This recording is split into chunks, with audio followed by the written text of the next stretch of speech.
صحیح بخاری حدیث نمبر 2054 صحیح بخاری حدیث نمبر 2054 صحیح بخاری 2054 حضرت سعد بن حاتم رضی اللہ تعالیٰ عنہ سے روایت ہے، انہوں نے کہا میں نے رسول اللہ صلی اللہ علیہ وسلم تیر کے شکار کے متعلق پوچھا، آپ نے فرمایا اگر وہ شکار کی نوک کی طرف سے شکار کو نوک کی طرف سے لگا ہوا ہو تو کھا لو، اور اگر عرض کے بل لگ کر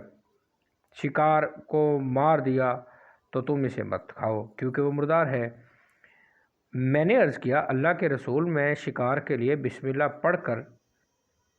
کتا چھوڑتا ہوں، لیکن شکار کے وقت اس کے ساتھ کسی دوسرے کتے کو بھی پاتا ہوں جس پر میں نے بسم اللہ نہیں پڑھی، مجھے معلوم نہیں کہ کس کتے نے شکار کیا ہے۔ آپ نے فرمایا اسے مت کھاؤ، تم نے صرف اپنے کتے پر بسم اللہ کہی، دوسرے کتے پر تو بسم اللہ نہیں کہی۔ مشتبہ چیزوں سے پرہیز کرنا 2055 حضرت انس رضی اللہ تعالیٰ عنہ سے روایت ہے، انہوں نے کہا نبی صلی اللہ علیہ وسلم ایک گری ہوئی کھجور کے پاس سے گزرے تو فرمایا اگر یہ کھجور صدقے کی نہ ہوتی تو میں اسے کھا لیتا۔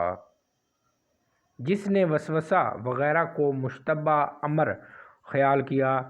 2056 حضرت عباد بن تمیم رضی اللہ تعالیٰ عنہ اپنے چاچا سے روایت کرتے ہیں، انہوں نے کہا نبی صلی اللہ علیہ وسلم سے ایک شخص کے متعلق شکایت کی گئی کہ وہ نماز میں کوئی چیز محسوس کرتا ہے، کیا وہ نماز توڑ دے؟ آپ نے فرمایا نہ توڑے یہاں تک کہ آواز یا بو پائے، یعنی کسی قسم کا اگر شک ہو جائے کہ وضو ٹوٹ گیا ہے، جب تک آواز نہ آئے یا اسمیل نہ آئے تو وہ نماز نہیں توڑنی چاہیے۔ صحیح بخاری 2055